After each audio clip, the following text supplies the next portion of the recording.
Bienvenidos todos los presentes. Me alegro mucho que hasta el momento hay 190 estudiantes conectados, lo que habla muy bien de su interés para el inicio de la práctica. Y hoy día, como se les mencionó ayer, la charla estará a cargo de Claudia Rodríguez y Cecilia Rojas, que son del departamento de diferencial, área visión, espero no haberme equivocado con la mención, siempre me equivoco, y el departamento de matemática. La idea es que hoy día conozcan esta experiencia, que es una experiencia de codocencia que han llevado estas dos carreras, y lo interesante de conocer esta experiencia que está inserta en una de las prácticas iniciales, no, práctica intermedia, mejor dicho, práctica intermedia, es que van a poder ver formas de sistematizar a través de los relatos que pueden levantarse desde la experiencia de práctica. Y como ustedes también durante este semestre en práctica profesional se van a ver en esa situación, qué es lo que relatan, qué es lo que sucede al momento de mirar la experiencia práctica, van a poder ver que también esta experiencia práctica sí puede tributar a generar nuevas investigaciones. Entonces, espero que puedan generar todas las preguntas que necesiten hacer para poder visualizar qué pueden levantar ustedes en el proceso de práctica, y todas las dudas que tengan, por favor, colocarlas en el chat. En su momento, yo voy a leer algunas de las preguntas cuando sean los tiempos, y si estamos bien de tiempo, también levantando la mano se les va a dar la voz, se les va a permitir hablar, hacer la pregunta de forma oral dentro de esta jornada. Importante es que se escuchen entre ustedes, o sea, evitemos tratar de preguntar lo mismo, sino que generar nuevas preguntas para que en el fondo por este espacio sea valioso para todos, como lo fue ayer. Entonces, sin más vueltas que dar, sé que Claudia y Cecilia van a poder desplegar toda esta experiencia y va a ser una provechosa instancia para todos los presentes. Es eso, chiquillas, tienen el micrófono y bienvenidas a esta nueva jornada, parte de la semana de inducción.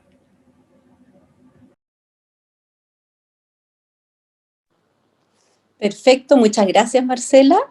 Entonces vamos a comenzar a contarles nuestra experiencia. Yo sé que Cecilia va a proyectar pantalla.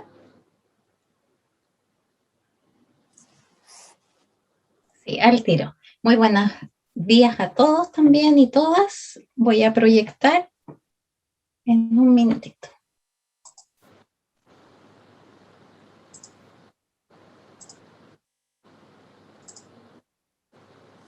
Ahí, ¿se ve? Se ve, pero no como presentación. Ya, la coloco al tiro. Modalidad presentación. Ah, espérame. Que prefiero colocar la pantalla completa mejor, por si acaso.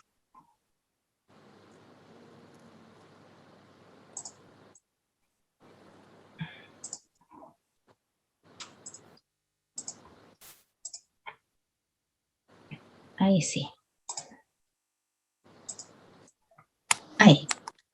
Perfecto. Bueno, comienzo entonces. Vamos a compartir con ustedes, muy bienvenidos a todos y a todas, la experiencia que tuvimos este primer semestre 2021 con Cecilia Rojas en la práctica 3 llamada Codocencia en Atención a la Diversidad, Experiencias de Investigación y Sistematización. Dale nomás, Ceci. Yo voy a comenzar relatándoles un poco en la introducción como una contextualización de cómo se dio esta actividad curricular. Y les quiero contar que se dio en el contexto del rediseño que comenzó en el año 2019 en la carrera de licenciatura en Educación Matemática y Pedagogía en Matemática, y además considerando todo lo que tiene que ver con la diversidad que estamos enfrentando los profesores y ustedes como estudiantes en formación en lo relacionado a la diversidad en el aula. Entonces se diseñaron dos actividades curriculares nuevas que se dictan en paralelo en el quinto de semestre, una llamada Diversidad e Inclusión y otra llamada Práctica 3 de Codocencia en Atención a la Diversidad. Dale nomás, Ceci. Quiero contarles primero que para realizar esta implementación, entonces trabajamos también en codocencia, Cecilia y yo creo que ahí ya tenemos un primer foco, de alguna manera ir moldeando, ir mostrando la codocencia también entre nosotros los académicos de la UNCE. Entonces yo trabajo en el Departamento de Educación Diferencial, la especialidad Problema de la Visión, Cecilia Rojas en el Departamento de Educación Matemática, y realizamos ambas actividades curriculares en codocencia. Eso significa articulándonos entre nosotras, planificando, evaluando, implementando esta experiencia de manera conjunta. En este sentido, en paralelo en que los estudiantes se iban enfrentando en el ramo más teórico, que era diversidad e inclusión, a temáticas relacionadas a cómo puedo abordar las necesidades educativas especiales en el contexto de un aula regular, lo íbamos abordando en conjunto, en que ellos iban a conocer contextos educativos que tenían relación con esta realidad. Y por lo tanto, también en los colegios se relacionaban con profesores de matemática, pero también con educadores diferenciales, que eso también fue una innovación. Sigue nomás, Ceci. Bueno, el ramo Diversidad e Inclusión pretendía que los estudiantes analizaran crítica de manera individual y colectiva las teorías y las experiencias, el fenómeno de la diversidad, incluso más allá del aula, en el ámbito social, cultural y educativo, apoyándose en diferentes recursos y fuentes bibliográficas. Y por otro lado, promover prácticas inclusivas en la enseñanza de la matemática para responder a la diversidad y singularidad de las personas. Entonces, como pueden ver, ya tenemos que en el ramo teórico habían desafíos bastante relevantes de encontrar también los nudos críticos de la diversidad en nuestra sociedad, cómo la estamos enfrentando, los distintos tipos de necesidades educativas especiales que se pueden presentar, entre otros ámbitos. Y por otro lado, en la práctica, ellos tenían que reflexionar sobre su quehacer docente, toda la normativa que tiene que ver con inclusión, entre ellos el decreto 170 y también el decreto 83, y relacionarnos con el aula de matemática. Y por otro lado, implementar actividades inclusivas de manera colaborativa para los distintos momentos de la clase de matemática. Entonces, habían desafíos tanto en la actividad curricular teórica como con mayor razón en lo que es la actividad curricular práctica.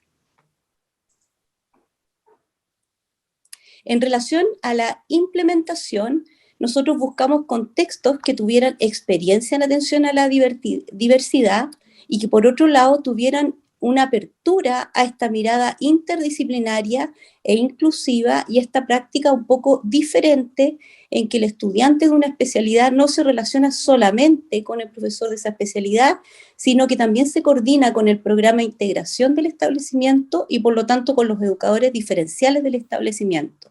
Y en ese sentido encontramos 3 centros de práctica, 2 liceos con programas de integración y un colegio que tenía ya una experiencia en educación inclusiva de larga data. Y todos, y los estudiantes a la vez realizaron su práctica en duplas durante este primer semestre. Ese fue el contexto de la práctica. Ahora, ¿cuáles fueron los resultados generales? Después Cecilia va a profundizar en otros ámbitos que tienen que ver más con la sistematización y la investigación, pero los resultados generales de la implementación de ambas actividades curriculares, la verdad es que fueron altamente enriquecedores, tanto para los estudiantes como para mí y también para Cecilia. Y por otro lado, el trabajo, lo que primero que tenemos que decir es que el trabajo colaborativo y la codocencia son una fortaleza y un desafío al mismo tiempo.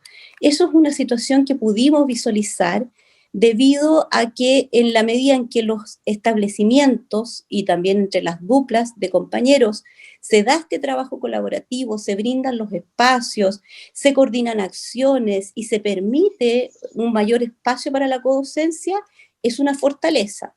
Pero al mismo tiempo es un desafío porque de todos modos esto es algo que está en progreso, que nos cuesta como profesionales y nos cuesta también como seres humanos. Entonces, en ese sentido, las experiencias fueron distintas, tuvieron más o menos espacios de implementación en el aula y más o menos trabajo colaborativo y codocencia. El uso eficiente del tiempo es un desafío y en este contexto virtual es un desafío aún más grande. Así que ya que las clases virtuales son más cortas y en ese sentido el poder realizar un inicio, un desarrollo y un cierre de la clase es más complejo. Otro aspecto muy relevante es el uso de las TICs, como apoyo en el desarrollo de las clases. En ese sentido, los y las estudiantes pudieron visualizar una serie de plataformas, de estrategias que motivaron bastante el aprendizaje de los estudiantes. La atención de los estudiantes con diversidad, con necesidades educativas especiales, es un desafío, pero es un desafío muy interesante porque promueve de inmediato una reflexión y el ansia de investigación. ¿Cuáles son las necesidades educativas que presenta este joven? ¿Cómo yo puedo apoyarlo en que pueda aprender matemática, etcétera? ¿Qué estrategias puedo utilizar? Entonces, en ese sentido, es un desafío muy importante y que además lo estamos enfrentando todos y todos en nuestra vida diaria y también en nuestro rol docente. El enriquecimiento de los conocimientos, de todos modos, hubo un enriquecimiento en conocimientos sobre diversidad, sobre inclusión y sobre didáctica. También las duplas de practicantes se dieron cuenta que el dominio del contenido es absolutamente una fortaleza que los ayudó bastante en el desarrollo de su práctica. Y también tenemos que la actuación frente a situaciones emergentes puede ser una fortaleza y desafío al mismo tiempo. También en el mismo sentido, si yo sé reaccionar, si de repente se cae la conexión, si de repente un estudiante no puede participar en la clase virtual por distintas razones, el cómo yo reacciono frente a esas situaciones que sí o sí se van a dar en cualquier práctica y en cualquier trabajo, es lo que lo convierte en una fortaleza o un desafío que yo todavía tengo que superar. Y las primeras experiencias de planificación diversificada, de todas maneras, fueron una fortaleza. O sea, en la medida en que teóricamente íbamos trabajando lo que era la planificación diversificada, ellos también lo iban visualizando en el desarrollo de su práctica. Entonces, obviamente, falta muchísimo que profundizar en este ámbito, pero como primera experiencia fue una riqueza bastante importante. Dale nomás, Ceci. Frente a todo este primer contexto de lo que le estamos contando, de cómo se desarrolló esta actividad curricular en paralelo a una práctica de codocencia, que además tenía su foco en la atención a la diversidad dentro de un curso, queremos abrir un primer espacio de consultas o reflexiones. Chiquillas, chiquillos, por favor, si tienen alguna pregunta, levanten la mano para poder que puedan tomar ustedes el micrófono.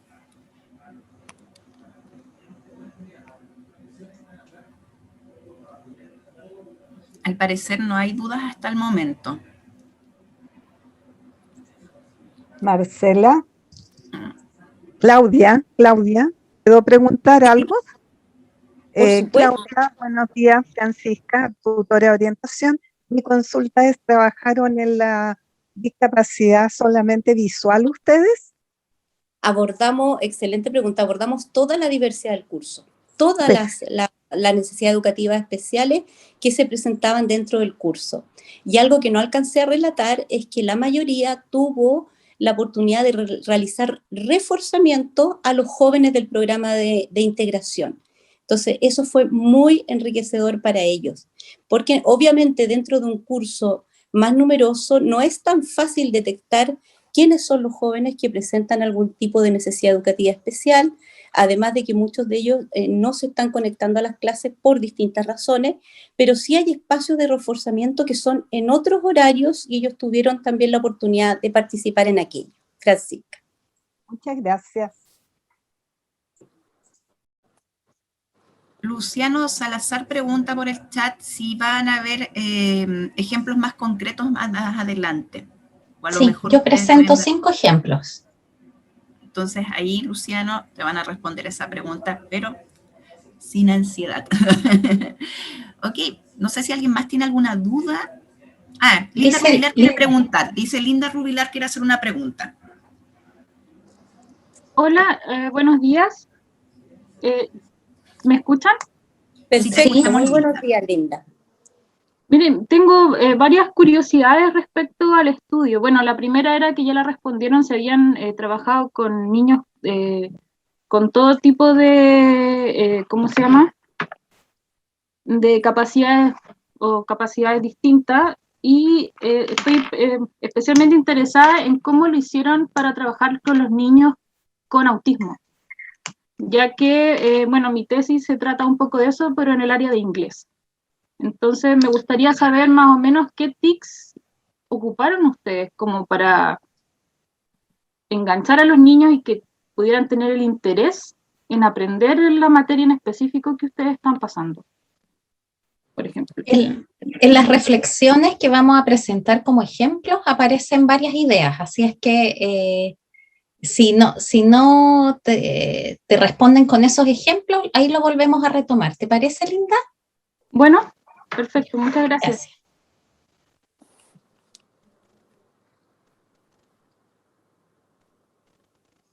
Ahí parece. ¿Alguien más tiene alguna duda o podemos continuar? Ya. Parece que no. Podríamos continuar, chiquillas, ¿les parece? Bueno, ya. Perfecto. Bien, yo ahora les voy a comentar un poquitito el trabajo en qué consistió y por qué esta práctica nos permite investigar, ¿ya? Primero nos tenemos que referir a algo súper importante. Ustedes bueno, yo soy egresada también de la UNCE, muy orgullosa, y ustedes, dentro de todo su modelo de formación, existen varios, podemos decir, documentos que nos avalan la formación que ustedes están recibiendo. Uno de ellos es el modelo educativo de la UNCE del 2016. Otro de ellos también es el perfil de egreso de cada carrera. También tenemos los estándares y así, tenemos muchos documentos que nos permiten avalar su formación. Pero me quiero referir al modelo educativo. ¿Y por qué? Porque con Claudia buscamos dónde está lo específico de la reflexión propiamente tal y de la investigación que al final nos lleva a eso.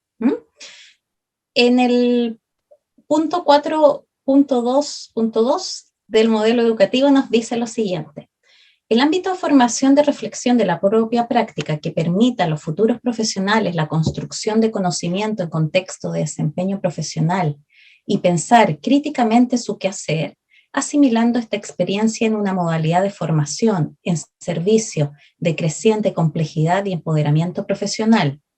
El concepto de rol profesional y el concepto de acción práctica permiten reconocer que el ejercicio profesional implica disponer de aprendizajes en que las decisiones sean adoptadas con fundamentos teóricos prácticos. Se trata así de un tipo de formación en servicio sobre la base del desarrollo de habilidades de reflexión del estudiante sobre su percepción y actuaciones frente a situaciones concretas, para procurarse nuevos recursos de comprensión y de actuación en beneficio de su aprendizaje. Y nosotros, ¿por qué nos basamos en esto? Porque aquí nos dicen, y podemos decir, nos exige el modelo educativo, que ustedes, como futuros profesores, deben ser capaces de relacionar lo teórico con lo práctico. Y eso ocurre en este curso, bueno, y en todos los cursos de su práctica. Y sobre todo ahora en su práctica ya final. ¿Y qué propusimos nosotras? Dentro de todas las actividades de evaluación que tenía ambos cursos, tanto el Diversidad e Inclusión como la Práctica 3, hay un diario que se llama Profesional Docente, que se parece en parte a sus notas de campo, que usted va a tener que trabajar también en el portafolio. Pero va más allá, y eso le queremos mostrar, porque le puede servir como trabajo para su práctica profesional. Diana Ospina define que el diario docente es un instrumento útil para provocar la reflexión pedagógica, ya que posibilita la descripción, análisis y valoración de la dinámica de los procesos de docencia y de aprendizaje mediante un relato sistemático y pormenorizado de lo sucedido. El diario docente permite recoger observaciones de hechos considerados relevantes para el docente y que contribuyen al conocimiento de la realidad del grupo de estudiantes, así como plasmar y reflexionar críticamente su propia actividad teórica práctica. Y eso usted lo va a hacer, porque uno de los apartados del portafolio es las notas de campo, donde usted relata el hecho, lo cuestiona y al final reflexiona sobre el hecho. Pero en palabras simples, o sea, usted está observando sus 2 primeras semanas en su primera fase y anota eso. Y eso le va a permitir reflexionar. Esa habilidad, que es una habilidad compleja, que hay que trabajarla. Nosotros como formadores de formadores necesitamos desarrollarlas en ustedes, permitir que se pueda desarrollar. Y esto es un muy buen instrumento. Bueno, ustedes ya han visto, han tenido todas sus prácticas anteriores, tanto iniciales como intermedias, y un profesor, si se dan cuenta y lo miran con otros lentes, con unos lentes podemos decir de investigación o investigativo, se va a dar cuenta que el profesor siempre está investigando, porque el profesor primero diseña sus clases, planifica, elige los materiales apropiados, elige las estrategias o metodologías apropiadas. Para nosotros en matemática la didáctica es una ciencia, pero también trabajamos con ella desde otra forma, podemos decir, como metodología también lo podemos abordar, ¿ya? Pero para que ustedes me entiendan, porque ustedes también quizás lo ocupen como el profesor elige la didáctica, ¿ya? Y eso está bien, o sea, lo trabajamos también así. Al hacer todo esto, el profesor va a permitir que sus estudiantes actúen, trabajen con todo esto. Va a tener evidencia, va a tener resultados, si hubo aprendizaje o no, y vuelve el ciclo, pero el ciclo no termina ahí. Después viene la reflexión respecto a todo lo que hizo. Entonces, por eso es importante este diario profesional docente. Sus notas de campo son importantes. Entonces, se va transformando esta práctica que podría haber sido solamente una práctica sin análisis, sin reflexión, solo un quehacer trivial, no profundo. Y ahora sí lo queremos profundizar. ¿Cómo lo profundizamos nosotros? Con esta actividad que le pedimos. Acá les vamos a presentar lo específico que pedíamos del diario. Pero antes, para nosotros lo que le comentaba, la didáctica, en matemática, estudiamos el sistema didáctico, que es el alumno, el docente y el saber, y todas las interrelaciones que ahí se realizan. Algo súper importante que la didáctica postula, que la necesidad de poder identificar las condiciones en las que los alumnos movilizan sus saberes bajo las formas de herramientas y que esto conduzcan a la construcción de nuevos conocimientos matemáticos. Y Brousseau, que es considerado uno de los padres de la didáctica en el 86, nos dice que el aprendizaje se considera como una modificación del conocimiento que el alumno debe producir por sí mismo y que el profesor solo debe provocar. ¿Ya? Estas son ideas iniciales y muy básicas de la didáctica de la matemática para considerarlo, porque ahora en lo específico que pedíamos del diario profesional se encuentra presente. ¿Qué pedíamos? El estudiante debe redactar un escrito discursivo que considere los siguientes aspectos.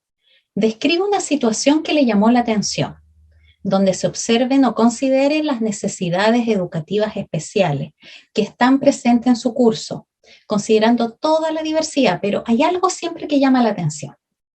Luego, la caracteriza como una situación didáctica, matemática o pedagógica. El estudiante decide. Luego, posteriormente, el estudiante debe reflexionar sobre lo observado o vivenciado.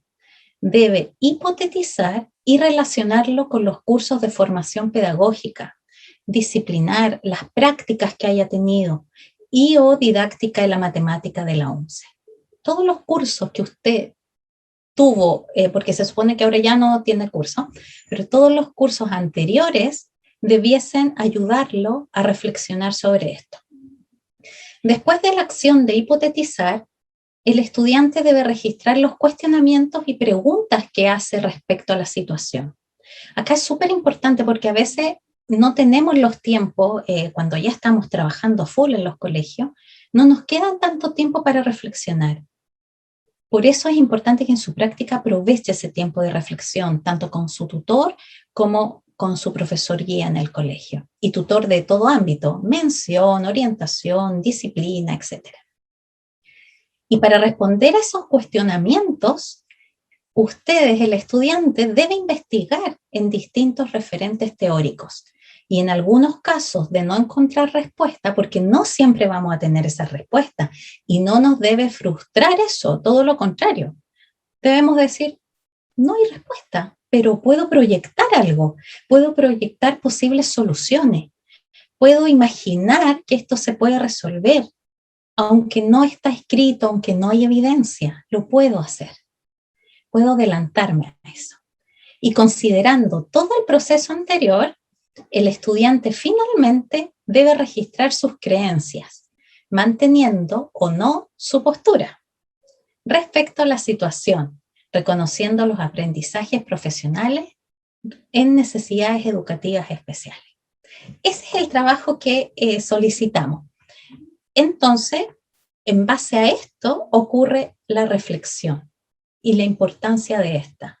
Pero si se fijan, hay investigación, porque no nos podemos quedar con argumentos así o ideas nomás. Debemos ser capaces de argumentar. Eso es importante también en nuestro sello egresado UNCE. No hablamos por hablar, hablamos por nuestra experiencia, por nuestra formación y también porque tenemos antecedentes y argumentos teóricos que nos sustentan nuestra opinión. Y acá vienen los ejemplos para Linda, para Lorenzo, que también nos consultaba. Lo bueno que estamos con tiempo, así es que elegimos 5 solamente, pero hubo más grupos, elegimos estos 5 porque presenta distintas necesidades educativas especiales, ¿ya? Por eso los abordamos. Vamos a ver el primero. Lo voy a agrandar aquí. Entonces, hoy yo había borrado el nombre, pero bueno, pasó rápido, pero le fue bien a esta niña. El día martes 25 ella menciona que está en el tercero medio B con el profesor Marco y en aquella clase se conectaron 15 estudiantes. Entre los que asisten se encontraba Axel, un estudiante con necesidad educativa especial, específicamente TEA, el trastorno del espectro autista. La primera clase ya me había llamado la atención este estudiante, debido a que él era el que participaba más activamente en la clase. En esta clase el estudiante comienza a responder de inmediato todas las preguntas que el profesor realizaba a la clase. ¿Cuál es el valor para el parámetro A?, preguntó el docente, mientras que el estudiante le dijo, por supuesto que 3, profesor, dando cuenta que la seguridad que tenía sobre lo que estaba diciendo. Mientras transcurría la clase, el profesor siguió haciendo preguntas. Todas esas preguntas fueron respondidas por Axel, a excepción de 2 que fueron contestadas por 2 de sus compañeros. En general, las respuestas de este estudiante eran bastante correctas, salvo en 2 ocasiones en que el profesor Marco preguntó, ¿recuerdan las ecuaciones cuadráticas que vimos la semana pasada? ¿Qué tipo de ecuación es esta? ¿Pura o incompleta? A lo que Axel respondió, pura, profesor. Él le responde, no, Axel, es incompleta. El estudiante le pide disculpas al profesor. En una segunda ocasión vuelve a preguntar, ¿y esta ecuación cuál vendría siendo? ¿Completa, pura o incompleta? El estudiante Axel responde, incompleta, profesor. El profesor menciona, no pues Axel, en este caso es pura. Axel no quiso participar luego de un rato. Fue ahí cuando sus 2 compañeros contestaron. Luego volvió a participar y al final de la clase, cuando nos despedimos, Axel mencionó, muchas gracias, profesores, aprendí mucho de ustedes y disculpen por equivocarme 60.000 veces hoy. El profesor le dijo, no te preocupes, no te equivocaste esas veces. Axel responde, ok, profesor, disculpe por equivocarme entonces 40.000 veces. El profesor emitió una leve risa y terminó con un cuídese, Axel. Veamos cuál es la reflexión. Al ser esta mi primera práctica con estudiantes a los que apoyar, y además la primera vez que estaba en contacto con un estudiante con TEA, en este suceso me sentí un tanto perdida. Sentí que si decía algo incorrecto o inconcluso, algo para ayudar, podía generar un caos en la reacción del estudiante, ya que no me sentía ni siquiera digna de hacerlo. Observé toda la situación como un testigo y al terminar la clase hablé con mi profesora Pie. Si estas situaciones se tienden a dar en Axel, ese sí es con tilde. Sí, estas situaciones se tienden a dar en Axel. Él participa mucho. A veces hay que frenar su participación porque no deja participar a sus compañeros, pero cuando se equivoca, cuando el profesor le pide a otro estudiante responder, él se siente un tanto atacado, para que me entiendas. Y ya no quiere seguir respondiendo, me comentó ella. También, a modo de intentar ayudar a mi estudiante, comencé a buscar información y leer y encontré diferentes apoyos que me indicaban dónde podía buscar y me entregaban tips como no utilizar lenguaje figurado ni ironías. Muchas personas con TEA tienen problemas para entender el lenguaje figurativo y tienden a interpretarlo de manera muy literal. Ahí fue cuando me di cuenta que si bien Axel sabía que se había equivocado, el hecho de que el profesor le dijera, no fueron tantas veces, a él le hizo reafirmar sus equivocaciones y solo disminuir el número de ellas, pero siguió priorizando la equivocación por sobre todo el avance que tuvo ese día, por sobre las pocas equivocaciones. Todo esto me hacía comprender que si bien Axel entendía que aportaba regularmente de manera positiva y acertada en las clases, se castigaba o se marginaba cuando respondía de manera incorrecta. Incluso ofrecía disculpas, sintiéndose culpable por responder a la clase de manera equivocada.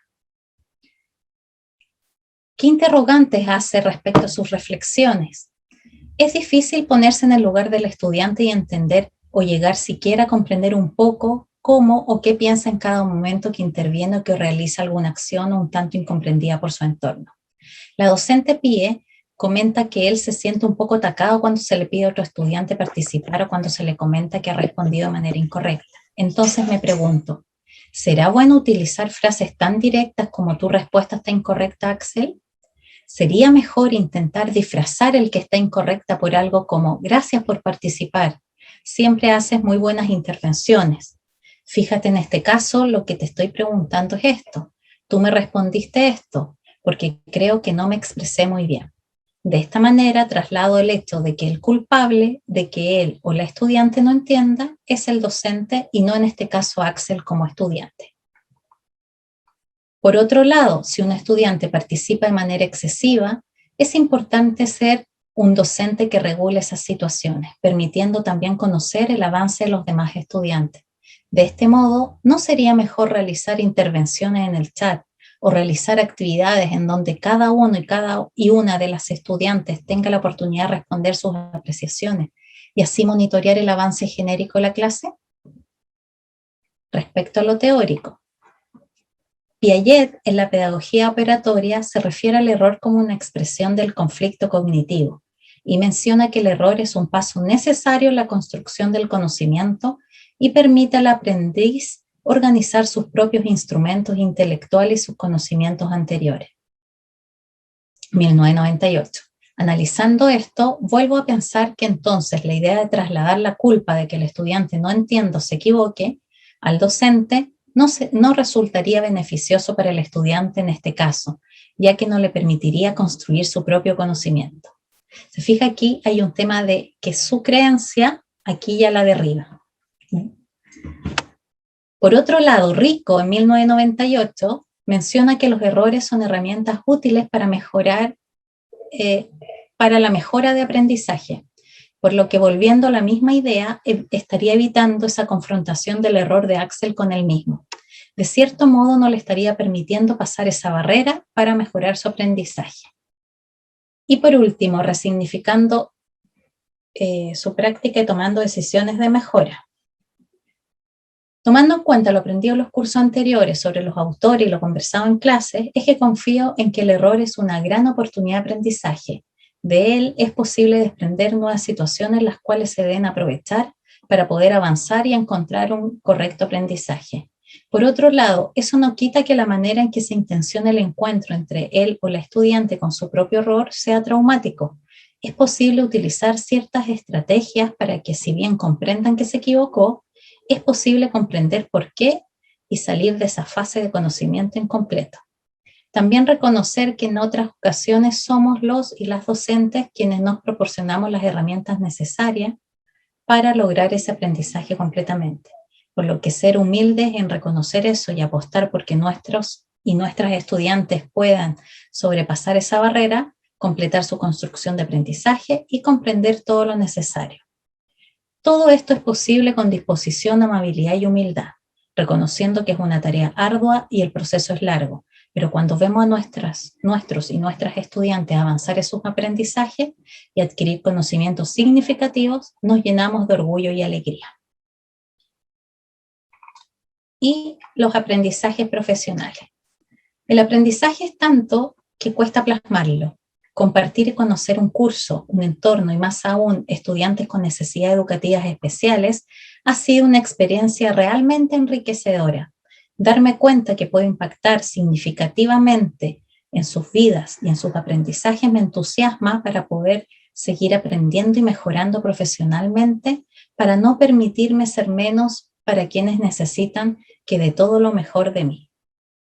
Si bien al ingresar a un establecimiento como profesional, nunca se tendrán todas las herramientas que se necesiten para realizar un trabajo, puedo ser capaz de esforzarme siempre porque mis estudiantes pueden aprender lo más posible y con eso intentar alcanzar sus sueños. Si bien ser docente en Chile no es una tarea sencilla, es una tarea para quienes no tenemos miedo de buscar mejoras sociales. Soñamos con disminuir la desigualdad social y con ello aportar a la igualdad de oportunidades para nuestros y nuestras estudiantes. Ese es un ejemplo. Voy a mirar el chat por si hay preguntas, porque también aquí... Hay varias preguntas, Cecilia. Ah, ya. Ya. A ver. En práctico 4 me pasó que en octavo había un montón de niños que no sabían multiplicar, dividir, y hacer diferenciación era demasiado complicado. Patrick, considerando que dentro del sistema educativo actual, dentro de la escuela y tomando en cuenta que siendo practicante de educación física y entendiendo que la cantidad de alumnos en el sistema público es sobre 35 y normalmente se hace cargo el profesor de educación física sin ayuda, y aparte entendiendo que el ramo de educación física es muy poco valorado, ya sea en tiempo aplicado, en la clase, tanto en el público general, ¿cómo vamos a trabajar diferencialmente si teniendo un grupo tan grande y variable debemos avanzar con los contenidos y la diferencia? ¿Puede retrasar el proceso grupal e individual? Acá es cierto, vas a trabajar, ¿quién era? Patrick.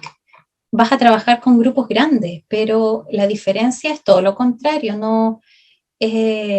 yo creo que te permite focalizar en cada aprendizaje y profundizarlo. No se trata de avanzar por avanzar.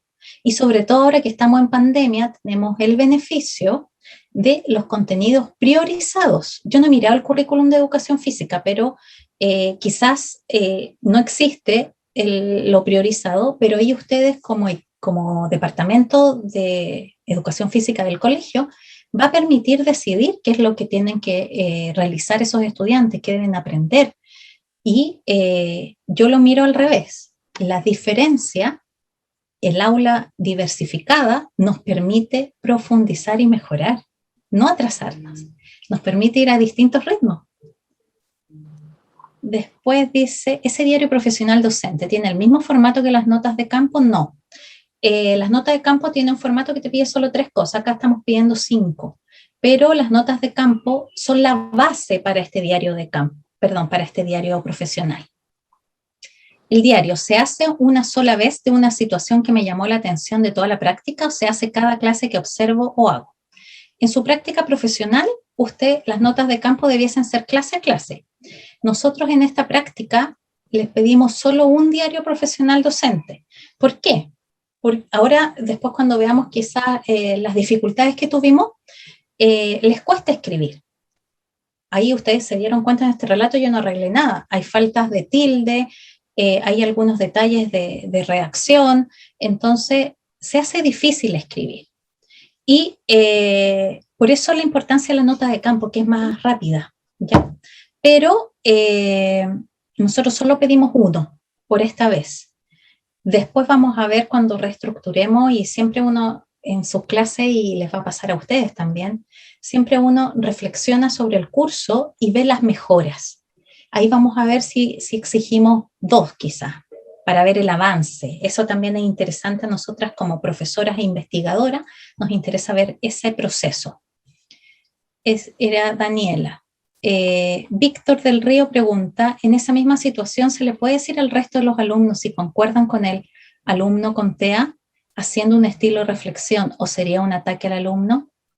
Es que quizás hay distintas estrategias para ver si un estudiante con TEA o sin TEA puedo seguir con la pregunta. Hay muchas técnicas. Una puede decir, ¿quién puede complementar lo que dijo en este caso Alex? ¿Quién quiere ejemplificar?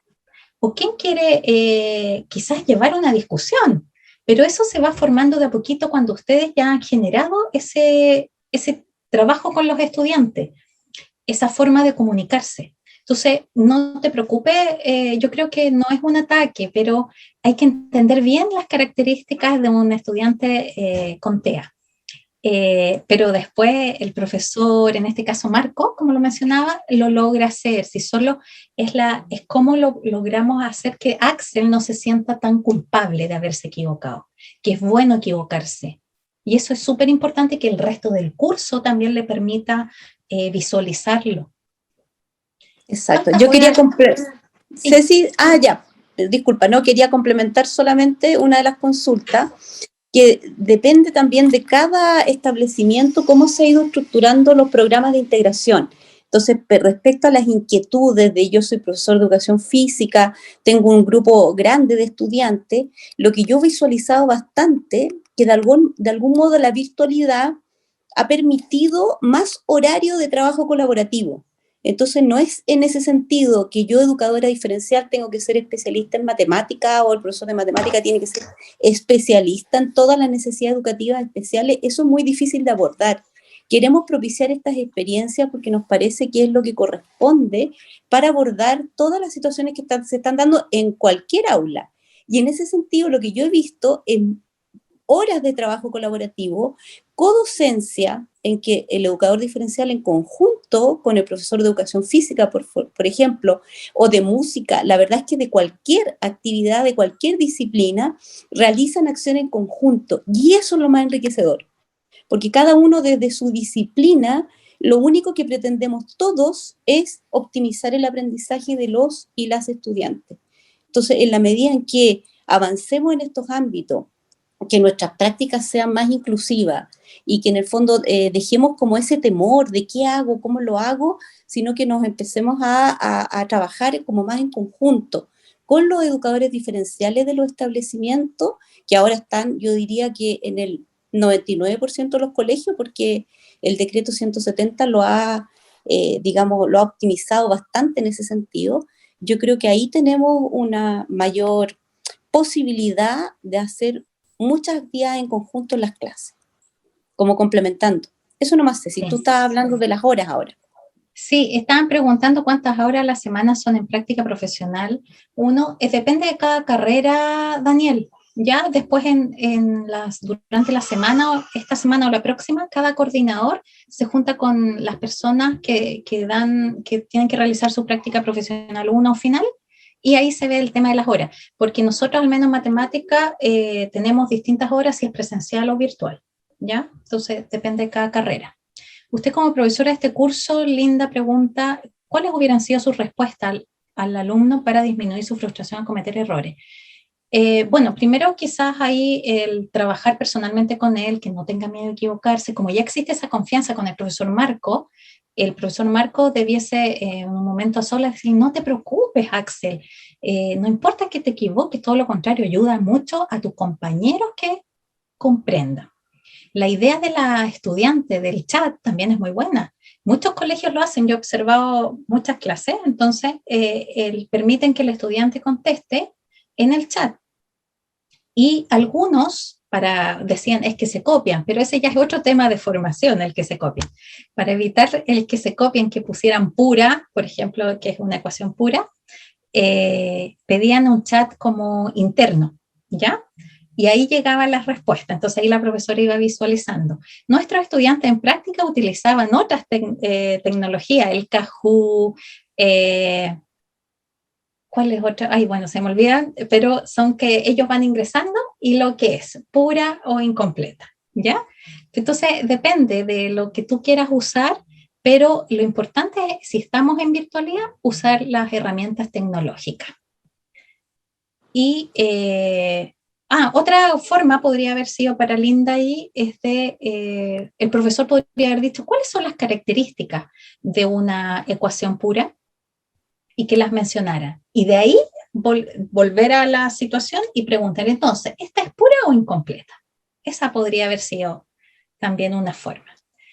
Que bueno, Bastián dice que sí está priorizado el currículo en educación física, entonces aproveche de usarlo y, como decía Claudia, trabaje con el educador o la educadora diferencial. Nos aporta mucho, mucho. Y nosotros a la vez también les aportamos a ellos. De verdad es una colaboración mutua, una codocencia realmente rica. Y ahí después, más o menos, ¿cuándo deberían ya comenzar las prácticas? Debiesen comenzar, se dijo ayer, del 9 al 30 de agosto.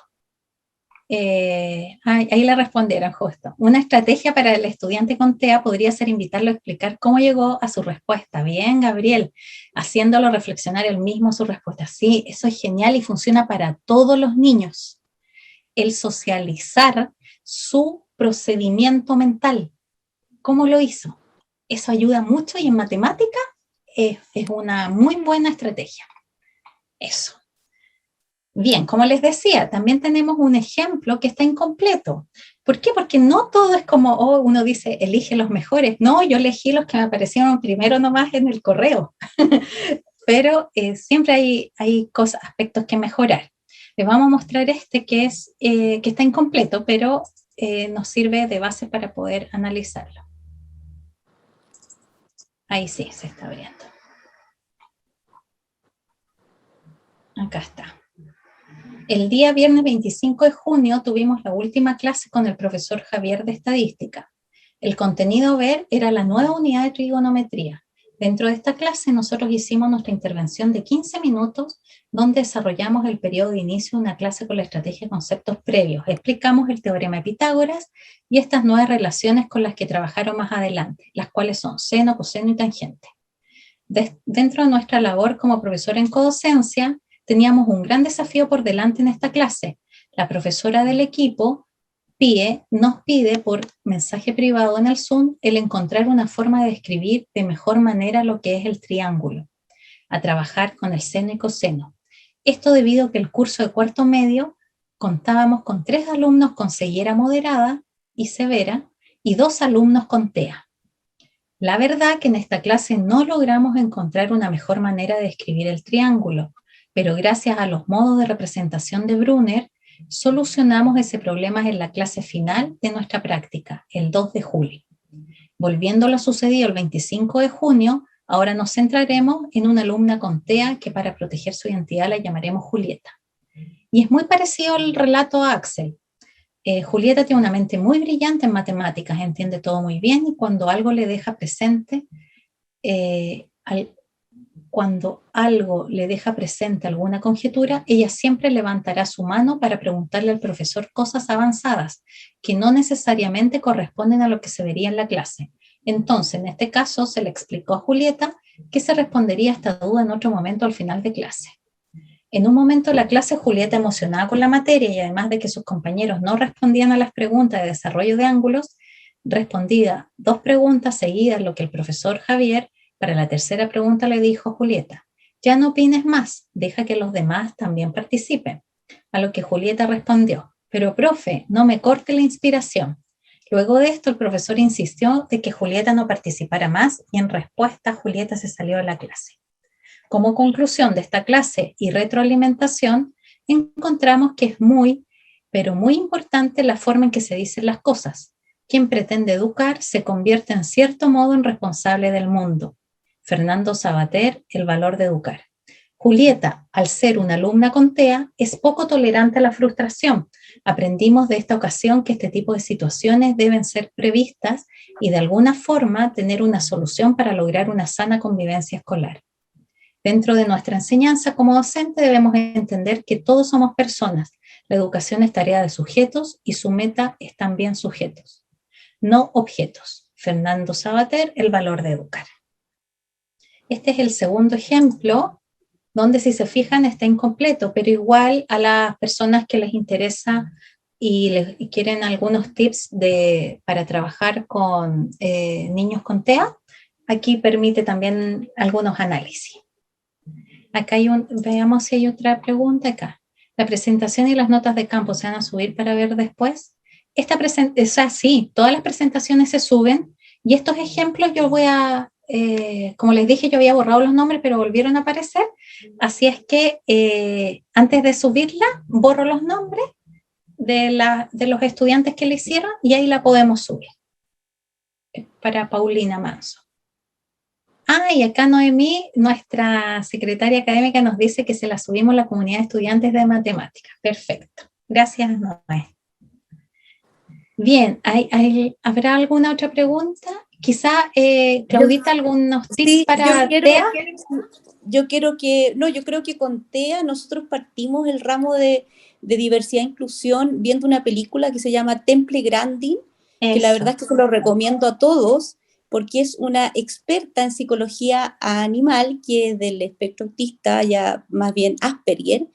Todos los desafíos que ella tuvo en el fondo, en el transcurso de su vida escolar y su vida personal, son muy interesantes de abordar porque es absolutamente una persona real, que está viva todavía y que da muchas charlas que ustedes la pueden buscar también. Y en esa película, me acuerdo que ella se va de vacaciones con una tía y la reflexión de la mamá es: mira, y yo creo que eso corre para todo joven del espectro autista, hagas lo que hagas, independiente de que intentes controlar todos los tipos de situaciones, siempre hay algo que a un joven, a un niño o a un adulto. Temple Grande, excelente, muchas gracias, Tabata. Puso el nombre realmente recomendable de ver, absolutamente recomendable, porque entrega tips de educación, humanos y de todo tipo, y de cómo ella se fue abriendo camino a pesar de todas las adversidades. Y la mamá le dice a su hermana, que en el fondo era la tía: mira, hagas lo que hagas, siempre hay algo que la va a descompensar. Entonces, en ese sentido, también bajar nuestros temores. No podemos estar previniendo todo, teniendo todo, porque siempre va a haber algo. Y eso, como tú lo respondes, es, yo creo, como muy bien decía el estudiante, con mucha humildad, ir aprendiendo y conversando con la persona para que baje su nivel de ansiedad y de frustración, que es muy típico de las personas del espectro autista. Y quiero contarles que otro problema que se dio bastante es qué hacemos frente a las personas con discapacidad visual, con ceguera total, porque en el fondo es un desafío gigante, las matemáticas, que son muy visuales y además abstractas.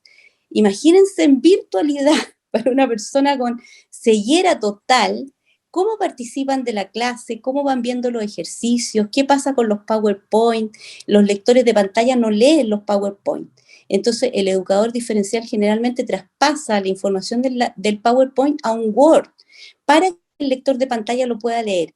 Entonces, hay estudiantes que quedaron muy motivados de investigar en estrategias para personas con ceguera total o con baja visión en torno al aprendizaje de las matemáticas, y además en virtualidad. Entonces, lo que les queremos incentivar con Cecilia es que todos estos desafíos, cómo yo voy propiciando aprendizaje en un contexto que es complejo y con jóvenes que tienen necesidades educativas especiales, motiva 100% la investigación. O sea, yo creo que hay muchos que ya están empezando a hacer sus tesis en estos temas que son tan relevantes, tan interesantes, innovadores, y que poco se ha investigado en conjunto. Así que eso quería complementar. Estaba mirando el chat. Víctor del Río dice... Es ahí donde sí, dale, Ceci. Donde se pueden realizar una forma de clase. Incluso he escuchado que están haciendo estudios de la matemática a través de la música. Sí, y en todas las áreas, Víctor, se puede realizar algo distinto, y sobre todo en la diversidad del aula, porque recuerda que muchos estudiantes no están diagnosticados. Y eso fue algo positivo, bueno, fue algo negativo al inicio. Hubo un colegio, y aquí queremos quizás también tomar un poquitito las dificultades que tuvimos. Uno de nuestros colegios, que era el colegio que siempre he trabajado en educación inclusiva hace muchos años, nuestros estudiantes no tuvieron la oportunidad de poder observar cómo se desempeñaba la educadora diferencial y el profesor de matemáticas. Entonces, y tampoco tuvieron acceso a los diagnósticos, porque era algo reservado, por ser un colegio particular pagado. Entonces, ellos fueron capaces de hipotetizar qué necesidades educativas especiales tenían los estudiantes que ellos ayudaban, con los que trabajaban. Y bastante bien, porque lo comentaban en clase y nosotros acá lo confirmábamos, porque y ellos les daba un poquitito de temor, sí, pero lo lograron hacer. Entonces, esa fue una dificultad, la llevamos a fortaleza de ellos, como a un aprendizaje de nuestros estudiantes. Bueno, acá hay otros comentarios. En el caso del ejemplo 12, podrían ocupar las habilidades y el gran interés del estudiante para que ayude al profesor a explicar la materia. Claro, haciendo división de grupos dentro de las salas 1, dándole guías. Pero lo hicieron el 2 de julio, solo que no lo relataron en esta bitácora o en este diario profesional. Y acá algo para que no se me vaya acá. Víctor del Río dice, en este caso fue error del profesor decir eso al estudiante. Sí, por eso la importancia de estar reflexionando siempre. A veces estamos tan apurados que no pensamos bien cómo decir las cosas. Entonces, es por eso que quizá siempre considerar que hay tiempo para remediar, para pedir disculpas o para aclarar la situación. Entonces, no tengan miedo a eso, chiquillos, ¿ya? Siempre se puede hacer. ¿Les parece? Mire, vamos a continuar y después, si nos queda un poquito de tiempo, volvemos a los otros ejemplos, ¿ya? Respecto a las experiencias, como hablamos, ya mencionamos algunos desafíos y fortalezas. Otro es que tenemos nuestra malla del 2019, una malla renovada, con una línea de prácticas desde el inicio, con prácticas tempranas. Aquí la práctica y la teoría deben estar cohesionados desde los primeros años de la formación de profesor de matemáticas y eso está presente, porque antes no. Yo cuando salí nunca fue así, solo tuve 2 prácticas, una inicial y la final. O sea, imagínense, no me hubiese gustado ser profesora, qué difícil. Y afortunadamente tuve la oportunidad de empezar a trabajar a los 18 años en colegio, así es que ahí yo ya pude tener mucha más experiencia. Y un gran desafío, chiquillo, yo creo que a todos les puede pasar, es apoyar la escritura y redacción de nuestros estudiantes. Así pueden mejorar y clarificar lo que quieren expresar. Esa es la intención. Entonces, aquí una idea es que tengan distintas narrativas para construir un discurso. Entonces, de a poquitito vamos viendo esos aspectos de cómo poder colaborarles. Pero siempre, si ustedes se fijan, en un campus, aparecen afiches donde hay instancias para mejorar redacción, tanto académica como otra. Entonces, inscribirse en esos cursos son cortitos, entonces les permiten mejorar. Hay cursos rápidos, hay blogs rápidos para ver la acentuación. Entonces, esa es una muy buena invitación que nosotros la tomamos como desafío, porque a veces uno igual va marcando los errores, pero después en el otro trabajo se vuelven a repetir, es como que no miraron la corrección que les hicimos. Entonces, ese también es otro desafío. No sé aquí, Claudita, si otro fortaleza o desafío que se me haya ido. Yo creo que son los principales. Yo creo que son los principales. Y lo que sí nos pidieron para fortalecer mucho más, si seguimos dando este curso juntas, obviamente, a futuro, es que nos pidieron que igual hiciéramos como juego de roles en las clases. Porque es muy distinto ver una película, estudiar teóricamente las características de un joven sordo o ciego o con retos múltiples, que interactuar con él en una clase. Entonces yo creo que eso lo vamos a contemplar porque es muy importante. Eso como que nos pidieron como sugerencia, digamos, que muy bien, digamos, todo el tema de de ver películas, de ellos estudiaron, ellos hicieron defensa de distintas necesidades educativas especiales, pero obviamente más desde la teoría. Entonces, invitar a lo mejor muchos otros educadores diferenciales o traer a la clase muchas otras situaciones que se pueden presentar y cómo yo puedo reaccionar. Eso.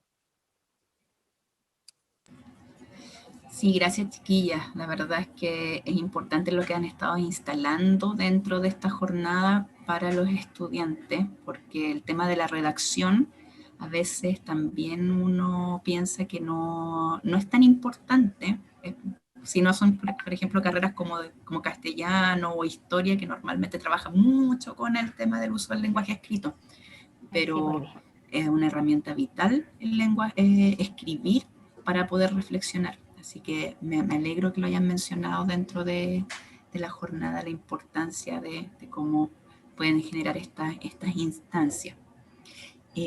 No sé, aquí Oye, hay ya varias volví. dudas. Hay dudas de Paulette Rojas, quiere hacer una pregunta o quiere dar una opinión. No sé si Paulette, ¿puedes abrir tu micrófono? Sí, hola, ¿me escucho? Sí, te escuchas muy bien, Paulette. Sí.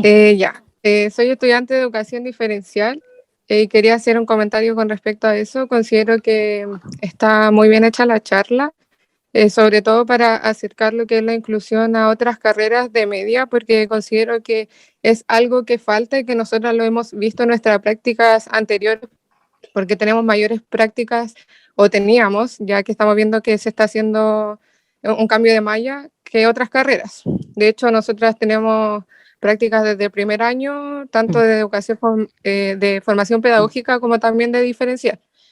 Lo otro que quería dar cuenta, que una opinión con respecto a nuestra formación y también hacia otros compañeros y compañeras de las otras carreras, es que no tengan miedo de trabajar con la educadora diferencial o el educador diferencial. Muchas veces nosotras vemos que hay resistencia hacia nuestro trabajo cuando en verdad el beneficio del trabajo colaborativo y la codocencia no es para nosotras, es para los estudiantes.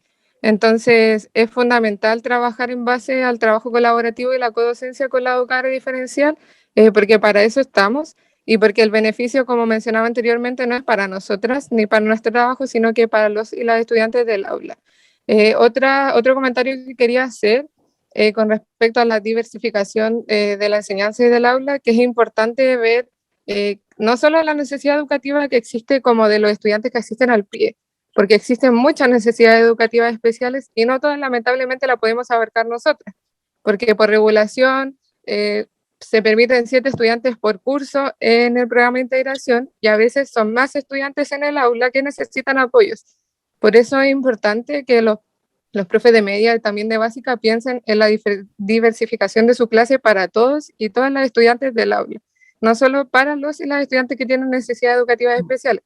Cuando el aula se diversifica y se generan herramientas para la inclusión, va a beneficiar a todos los estudiantes. Y igual es importante eso, como no hacer una diferencia entre que existen estudiantes que asisten al PIE o los estudiantes que no asisten al PIE. Todos son diferentes y todos necesitan herramientas para la diversificación. Y igual eso es importante y es un consejo que le doy a los y las compañeras de otras carreras, porque a veces siento que se pierde el foco y se hace esta diferencia cuando en verdad la inclusión y la diversificación debieran ser para todos y para todas. Eso. Sí, gracias. Yo creo que vamos avanzando a eso. Vamos avanzando lo que tú dices. Así que muchas gracias por tu reflexión. Excelente, Paulette. Muchas gracias por todas tus opiniones. Muchas gracias. En el chat hay comentarios ¿sí? positivos en el chat y yo creo que igual lo voy a relevar porque siempre es bueno escuchar lo que estamos haciendo de forma conjunta. Entonces, Noemí Pizarro, que en el fondo es de matemática, aquí Cecilia, puso en el chat: quiero agradecer y felicitar tanto a Cecilia y a Claudia por fortalecer la formación de profesores de matemática de nuestra UNCE. Gracias por empezar a hacer realidad una necesidad que nos costó mucho instalar. Nuestros estudiantes tendrán herramientas profesionales para poder estar a la altura de las necesidades de las escuelas y liceos de Chile. Muchas gracias a las dos. Sabíamos que podíamos confiar en ustedes. Gracias por más de lo que les pedimos. Y yo quiero, me alegra mucho lo que pone Noemí, porque en el fondo ese es el espíritu que queremos, en el fondo, es instalar en estos espacios, darnos cuenta de que sí estamos tratando de hacer todos una mejora constante en la universidad y que se logra con la gente y valorando los espacios que nos reúnen. Entonces, aquí, estudiantes, queridos estudiantes, tienen que pensar que esta jornada a lo mejor no va a darles todas las respuestas, pero sí va a darles ciertas indicaciones para esta mejora continua y darse cuenta de que en el fondo, en el trabajo colaborativo, sí se logran los grandes avances en educación para lo que requieren las escuelas hoy en día. O sea, todos vamos a encontrarnos con dificultades, pero en medida de que se dialoga, se generan proyectos comunes, uno se da cuenta que sí se puede avanzar. Como hoy en día ve matemática que sí están haciendo un trabajo de codocencia, que uno piensa que es mucho más difícil, porque matemática es un área mucho más concreta, pero es posible. Entonces eso, quería leerle esas palabras, y también voy a leer las palabras que escribió María Eugenia, que es la coordinadora de inglés, pero aquí le salió más bonito. De hecho, que yo creo que ahí María Eugenia debería decirlo, porque ella siempre le pone más énfasis en las palabras. Pero voy a leer yo lo que escribió. Muchísimas gracias por tan hermosa presentación y de un tema que necesita más investigación y apoyo de todo tipo. Ojalá pudiésemos incrementar la cantidad de horas de trabajo conjunto de codocencia en los colegios, en todas las asignaturas, y que la inclusión sea más que un eslogan bonito, y las necesidades educativas especiales se conviertan en derechos de les niñas y adolescentes en las escuelas, colegios, etc. El PIE no puede abarcar todo, no hay horas asignadas de profesores de educación especial en inglés, y es muy difícil de lograr esto. Pero la verdad es que en medida que nosotros empezamos a creer en un trabajo colaborativo, sí es mucho más abordable. Entonces ese es el gran desafío que tienen ustedes como estudiantes, y también ahí nuevamente inglés está diciendo que quiere trabajo colaborativo con diferencial. Entonces, es eso. No sé si alguno de los estudiantes todavía tienen alguna pregunta que mencionar, porque esta es la instancia. Más que nosotros decir cuál es la mirada, cuáles son las dudas que tienen ustedes o qué quieren compartir. Está abierto el micrófono para el estudiante que quiera mencionar algo.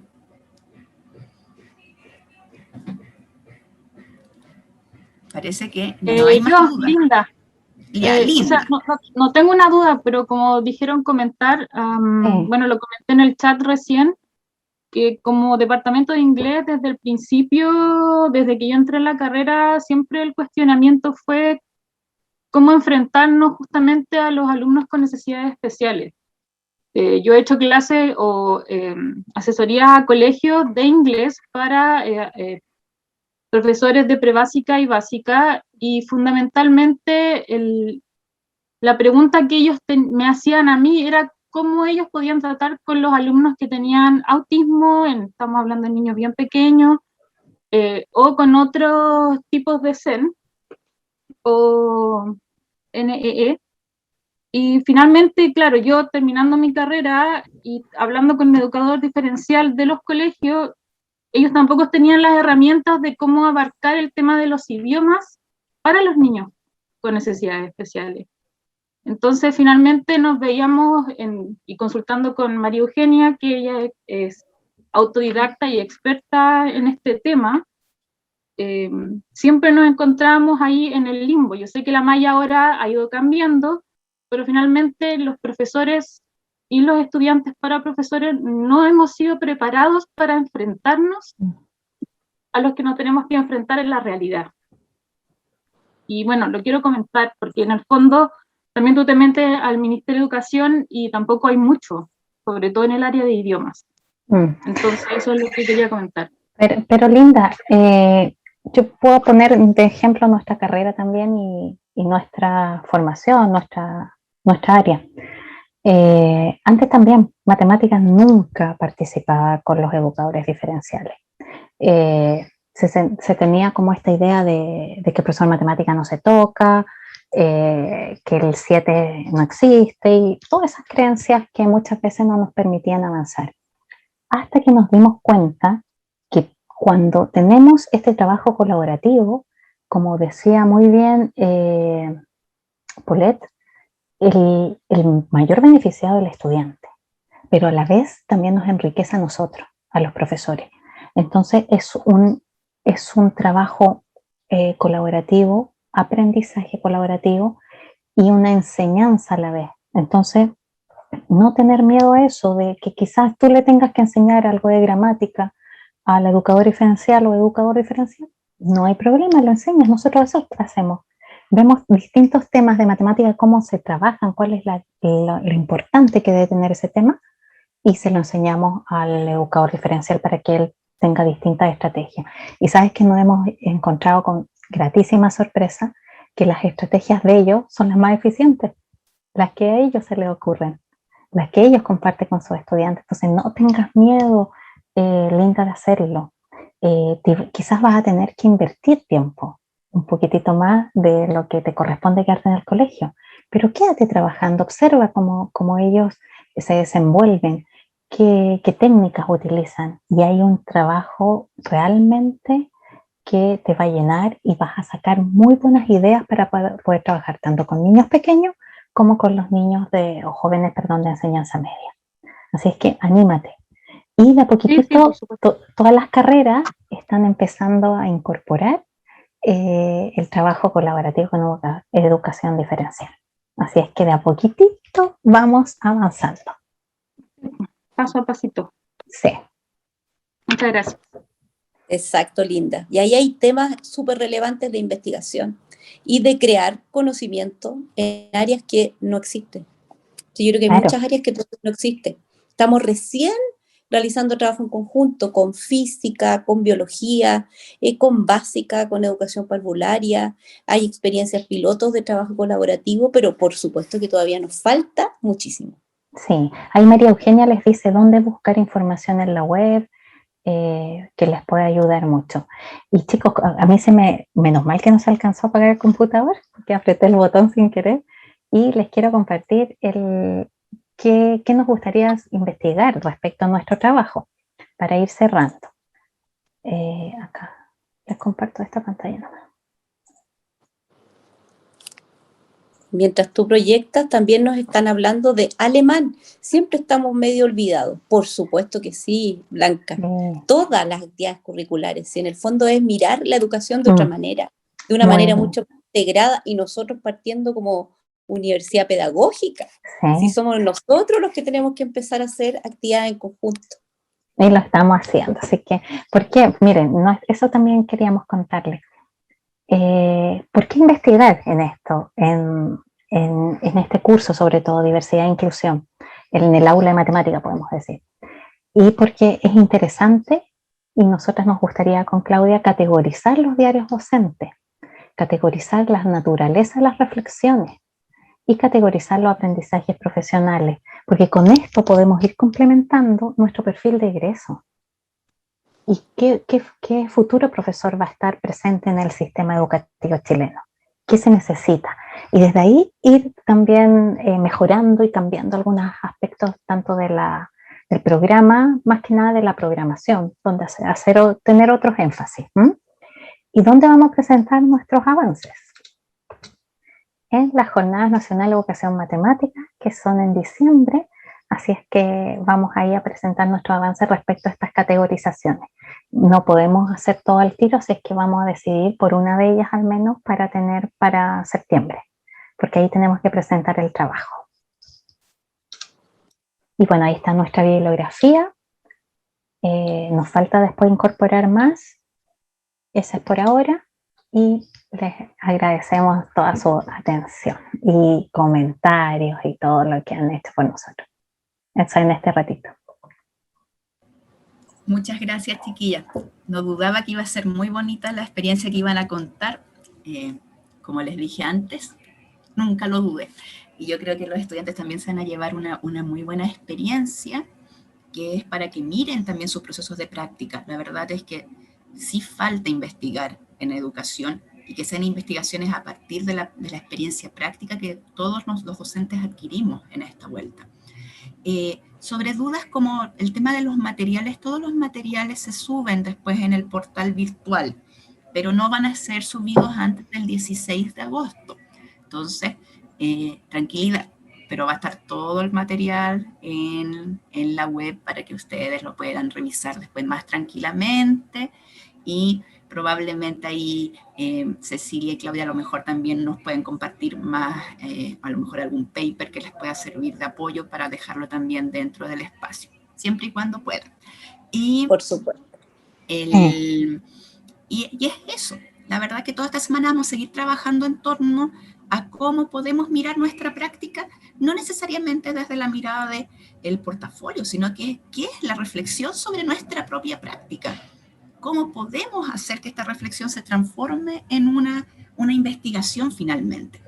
Así que, chiquillos y chiquillas, espero que sigan participando. Hoy día se conectaron bastantes estudiantes, así que también siempre se agradece, y seguiremos informándoles los avances. Cualquier duda pueden hacerlas al correo de práctica.profesional, pero siempre hay dudas de carrera, y esas dudas de carrera, contáctense con sus coordinadores de práctica.